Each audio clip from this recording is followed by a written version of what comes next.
Marshall here, Budget Guy RC. Fixing to do a little bit of fishing. Let me show y'all this. Look at that one, boy. That's beautiful. Look, there it goes. Show. I'm fixing to go out here and fish off this pier. A couple of YouTubers had asked me to try this from a pier or from the bank and see how the fish finder, depth finder worked. So we're out here and that's what we're going to do today. Sorry I haven't been doing any videos, guys. I haven't even been on YouTube really. It's been so hot here. All I've been doing is just working, going to the grocery store, paying my bills. We've had heat index of over 100 degrees. Some days 103, 105, 107. I mean, and that's been for like over a month straight. We had from 100 to 107 degrees. So July and August heat index here is really unbearable. I'm out at, it's probably about 7:30 in the morning. We're just gonna come out here and do some fishing off this pier. But I want to try this out and see how it works. I'm gonna probably throw it off this side over here and see how it works. So let's get to it. All right, here we are. We're gonna fish. We're gonna probably throw out there over that way a couple times with maybe a couple bass plugs, something like that, little crappie jigs or something. And then we're gonna throw all around in this area too, and along this pier with cork and red worms. Then we're gonna drop the depth finder, fish finder off right over here and see what we see. Now as you can see, it's hooked up here. There's the transducer. Now we're gonna turn it on. And as you can see, it ain't showing anything. Okay? As you can see, it ain't showing anything. Now, we're going to take it.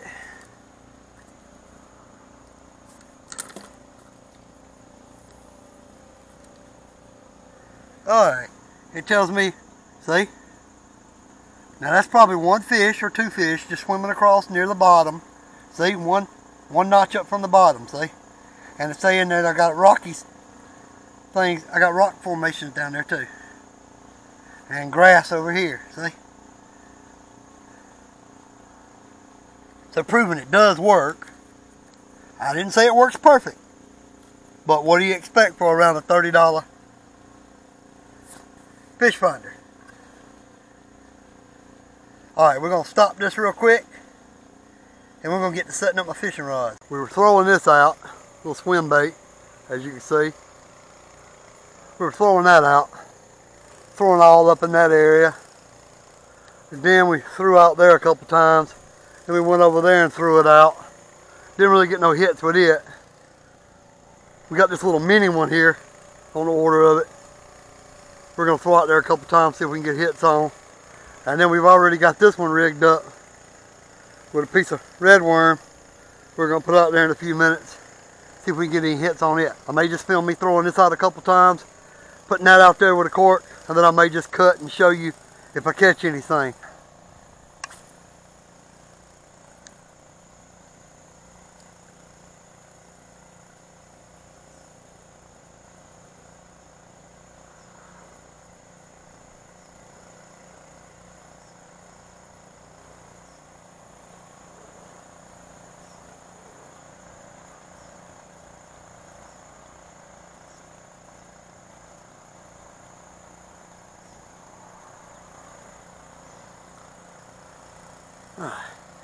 I'm running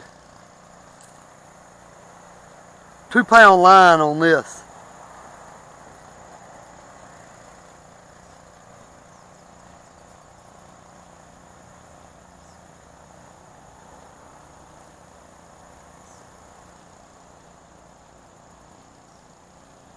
This is mainly for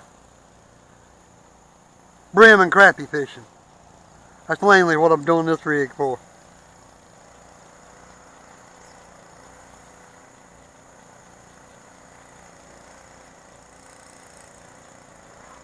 I think it's going to work really good on my kayak when I'm out there on my kayak throwing this, because I can get up closer to probably to the bank and everything, so I can throw it out better. But yeah, this one's going to do really good on the kayak. I believe. Especially with that two pound line. I should be able to get some nice brim and crappie action. And maybe catch a few small bass with this little combo kit.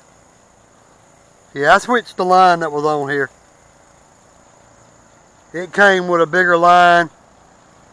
I think it was running 6. Now if anybody has any advice for any better ways I should fish this thing, I'm just tossing it out and then just giving it a steady crank back to me.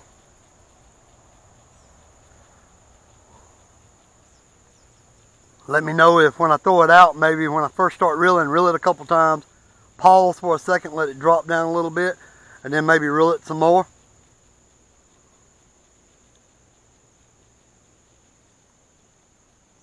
But to be honest, until recently, fishing with a cork or brim or fishing with minnows like at a spillway to catch some crappie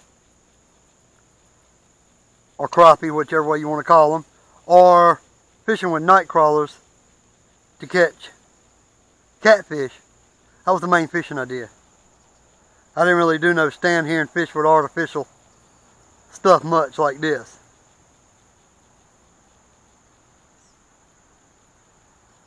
Oh, and I got my first little bird's nest here I got to clear up. Alright, we're going to pause this.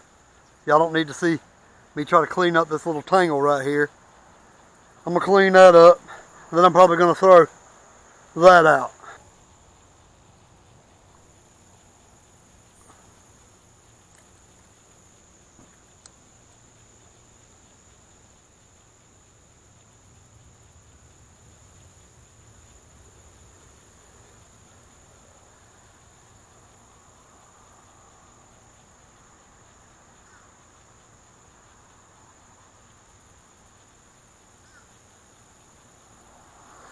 And this is the camera that the batteries done got weak on, and it doesn't last that long. So, like I said, I'm probably not going to get y'all much footage of me down here fishing trying to catch something. I may just have to stop it and start it when I catch something, you know. Like me just continue to throw out here with it turned off, and then when I bring one in, turn it back on. Get y'all a little footage of me, you know, put it up here on the pier. I have to do it that way. Well, guys, got me a baby. Basically, if I was out here fishing for catfish, that would be bait. I'm gonna get him off, toss him back, and see if we can catch any more. Well, Marshall back. We got a second one. As you can see, he didn't get much of the bait before we got him. I'm gonna get ready to turn him loose, see if we can get another one. Like I said, I'm just out here having a little bit of fun. I wanted to test this thing out today and see how it worked here around the pier.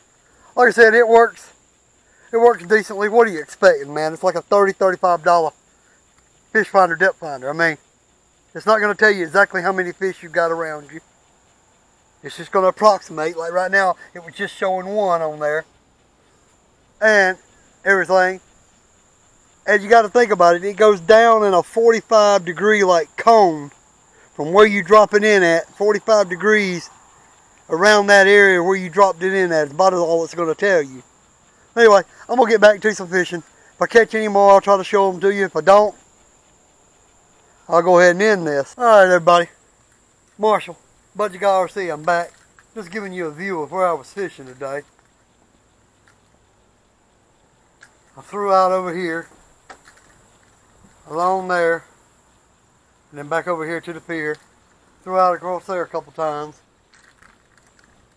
Then I came right here, threw out a few times across here with bass plugs, and with worm and stuff for brim. Come across here, threw out. Then I threw out over that way, threw out up in there, threw out across here all around that marsh and growth there. Then I come out and threw right along here, and as you could see, there's where I had that out. I had it out a little bit further earlier, but it's been drifted up closer again. I caught the two y'all saw on camera, and then I caught one that the camera was laying down on the pier.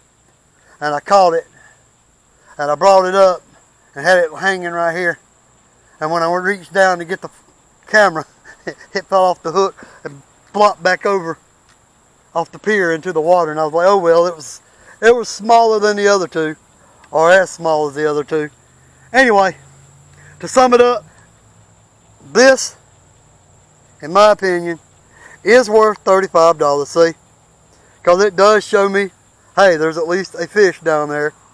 And about the depth of them, see? They're moving across there now. It doesn't tell me exactly how many it is. You can't go back there and go, oh, there's 2 fish down there. It could be 1 fish, and it's a different every couple seconds where it's moved to. But anyway, and it gives me structure on the bottom, shows me that. Is it the best? Is it the greatest? No. But for $35 at the most, and something I can use on my kayak, or I can stand right here on a pier and use it, or I could stand on the edge of the bank, like over there in the bushes, toss it out there and let it lay in the water, and then use it. Yes, I think it's worth $35. So, in closing, y'all have a great day. Peace. Budgie Guy, we out. Oh yeah, if you are seeing, have fun RCing.